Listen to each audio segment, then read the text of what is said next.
Bonjour, je suis Vincent Andrès. On se retrouve pour les vidéos de l'été. Donc je vais vous montrer aujourd'hui une petite astuce sur Photoshop, mais plus sur comment gagner de la place quand votre disque dur est saturé. Parce que souvent on se rend compte à un moment donné qu'on n'a plus de place, que voilà, nos photos ont pris tout l'espace de notre disque dur.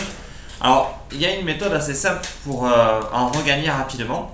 Car si comme moi vous travaillez et sur une photo vous gardez tous les calques parce que vous dites je pourrais y revenir après pour modifier quelque chose, et souvent vous avez des projets finis qui restent dans votre disque dur sans avoir été réduits. Donc vous allez voir par exemple, moi dans les projets finis, là vous allez voir que j'ai tout plein de choses que je n'ai pas réduites. Alors comment retrouver les PSD? Tout simplement, quand vous êtes sur cette page, vous allez dans la barre de recherche et vous tapez .psd. .psd parce que c'est la manière dont est marquée votre photo à la fin. Ça peut être .tif, ça dépend comment vous sortez. Vous voyez de suite la taille des fichiers, 816 mégas et ainsi de suite. Vous imaginez donc le gain de place que l'on peut obtenir en faisant une réduction. Hop, je reviens en arrière, je vais par exemple prendre le mois de mars et je vais faire .psd. Vous voyez, là, j'ai tous les PSD du mois de mars qui apparaissent. Donc, tout simplement, j'ouvre la photo, Photoshop s'ouvre, lecture du format, c'est un peu long, bien sûr, si votre PSD est volumineux. Et donc vous voyez ici en bas, là, que la photo fait 1,6 Go et que l'on peut la réduire. Pour ceci, chose très simple, vous sélectionnez tous les groupes, vous faites un clic droit et vous faites fusionner les calques. Ça prend un peu de temps et vous voyez qu'on a réduit directement la taille du fichier. On est à 276 mégaoctets de fichier au lieu d'être à 800 au début.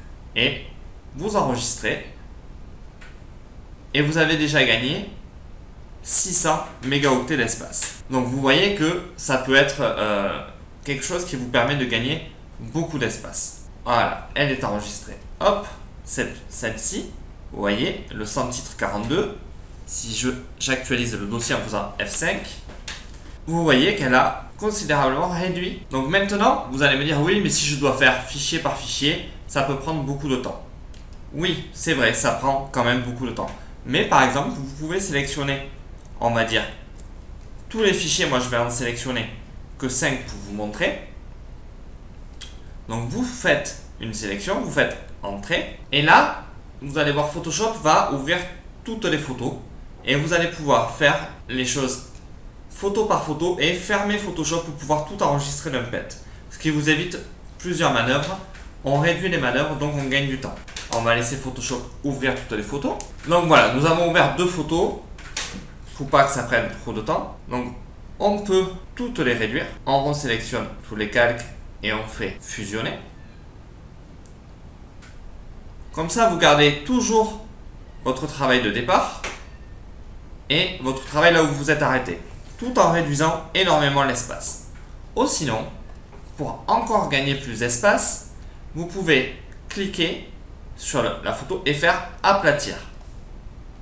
Là, vous ne vous retrouverez qu'avec un seul calque et vous retrouvez la taille de départ qui était là de 92 mégaoctets. Une fois que ceci est fait sur toutes les photos que vous avez ouvertes, il vous suffit de fermer, faire enregistrer, enregistrer, et Photoshop va enregistrer toutes les photos que vous avez ouvertes et modifier. Le gain d'espace peut vraiment être conséquent et c'est quelque chose que je vous encourage à faire, car à un moment donné vous allez vous retrouver avec énormément d'espace que l'on peut récupérer facilement. Donc pas besoin forcément d'acheter de suite un deuxième disque dur, juste pensez à faire de temps en temps un peu de travail de réduction des fichiers. Maintenant, comme je vous dis, c'est à vous de choisir. Soit vous aplatissez l'image, vous vous retrouvez avec votre travail, vous ne pourrez plus jamais y revenir dessus, vous n'avez plus l'image originale sauf dans vos rows bien sûr, soit à vous de sélectionner ce que vous pouvez compresser pour pouvoir gagner de l'espace. Après, vous pouvez aussi penser à le faire aussi quand vous êtes dans la photo en train de travailler au fur et à mesure que vous avancez. Mais moi, je vous avoue qu'il m'arrive souvent de l'oublier, donc je reviens ultérieurement sur tous ces fichiers. Voilà, c'était une petite astuce de l'été. Comme je vous ai dit, les vidéos sont plus courtes, mais j'essaie de vous apporter quand même des choses intéressantes. Donc vous allez voir apparaître quelque part un endroit vous donnant mon site, ma page Facebook et vous proposant de vous abonner à ma page. Maintenant, n'hésitez pas à me poser des questions en commentaire, à revenir vers moi, je vous répondrai avec plaisir. Donc à vos tablettes, amusez-vous. À la semaine prochaine. Merci beaucoup. Au revoir.